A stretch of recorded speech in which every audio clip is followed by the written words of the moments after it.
Salam sejahtera bagi kita semua. Kembali lagi di podcast kedua saya yang bertemakan rezim perdagangan global, yaitu GATT hingga WTO. Jadi, menurut kalian apa sih yang dimaksud dengan rezim itu? Nah, sejak awal tercetusnya, rezim telah bertujuan untuk menjadi sebuah wadah yang mampu memoderasi kepentingan-kepentingan aktor internasional. Seiring berjalannya waktu, kepentingan-kepentingan aktor internasional menjadi semakin banyak dan heterogen, sehingga dibutuhkan rezim-rezim yang lebih spesifik, mampu memoderasi kepentingan yang lebih luas, serta terinstitusi dengan jelas dan legal. Munculnya kepentingan-kepentingan tersebut secara tidak langsung menuntut rezim itu sendiri untuk memperbarui sistem-sistem yang terdapat di dalamnya. Kontribusi rezim dalam mengatur kondisi internasional telah menjamah berbagai aspek kehidupan dan menjadikan rezim sesuatu yang cukup krusial. Peran rezim sebagai sebuah wadah yang memoderasi kepentingan-kepentingan negara ini tidak terkecuali pada bidang ekonomi. GATT merupakan salah satu contoh rezim yang mengatur mengenai perdagangan internasional, yang kemudian menempuh dinamika-dinamika internasional, hingga mengalami pergantian menjadi WTO, yang lebih lanjut akan kita bahas pada podcast kali ini.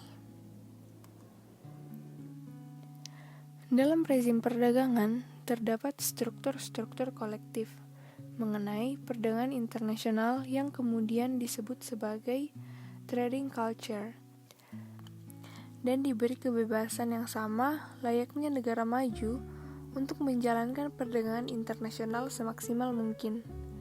Akan tetapi, beberapa dekade kemudian, tidak dapat dipungkiri bahwa negara dominasi negara maju atas negara berkembang yang menyebabkan hilangnya kepercayaan negara berkembang terhadap rezim GATT.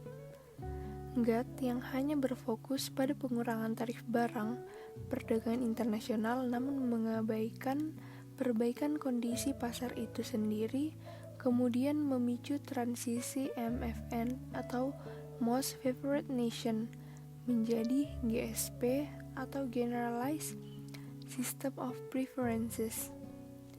Pada tahun 1968, MFN yang hanya mengatur mengenai jaminan perlakuan yang setara pada seluruh anggota GATT digantikan oleh GSP yang juga mengatur mengenai perizinan negara maju untuk memberi akses istimewa terhadap pasar negara berkembang, utamanya pada barang-barang produk pokok dan pertanian. Namun sayangnya, meskipun dari isi GSP ini sangat membantu negara berkembang dalam mengembangkan dan memperbaiki pasarnya, pada realitanya negara maju tidak benar-benar melaksanakan GSP, sehingga timbul perlawanan-perlawanan dan negara berkembang juga sadar bahwa keberadaan rezim GATT yang seharusnya mendahulukan kepentingan negara sebagai aktor utamanya ini pada realitanya justru lebih menguntungkan TNC dibandingkan negara berkembang. Rezim GATT ini hanya merupakan wadah exercise of power negara dalam sistem internasional, mengingat pasca Perang Dunia Kedua, kondisi persebaran kekuatan yang mendominasi adalah multipolar. Pemahaman mengenai self and other dalam kerja sama di bidang perdagangan akan timbul, dan implikasi sama dari timbulnya kesadaran atas pemahaman tersebut tercermin pada perubahan rezim GATT menjadi WTO atau World Trade Organization pada tahun 1995.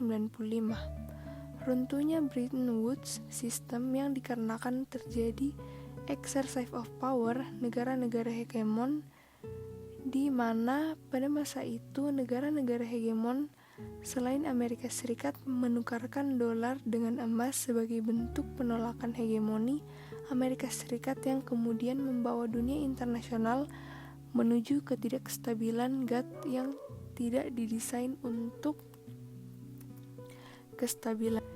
GATT yang tidak didesain untuk menyelesaikan permasalahan ekonomi dan perdagangan secara lebih lanjut ini kemudian tidak mampu mengatasi fluktuasi yang terjadi pada masa lalu. Karena bentuk dari rezim WTO yang telah terinstitusi, sifat keanggotaan negara anggota menjadi lebih mengikat dibanding rezim GATT yang tidak terinstitusi, sehingga pengaturan-pengaturan dapat dilakukan dengan lebih mudah. Namun, tetap saja terdapat penyimpangan-penyimpangan dalam rezim WTO itu sendiri.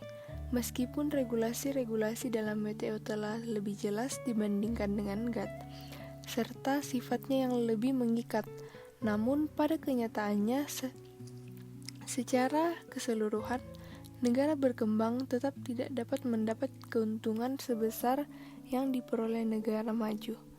Liberalisme pasar yang secara tidak langsung dituntut oleh rezim WTO ini memang membawa keuntungan yang cukup signifikan bagi negara berkembang.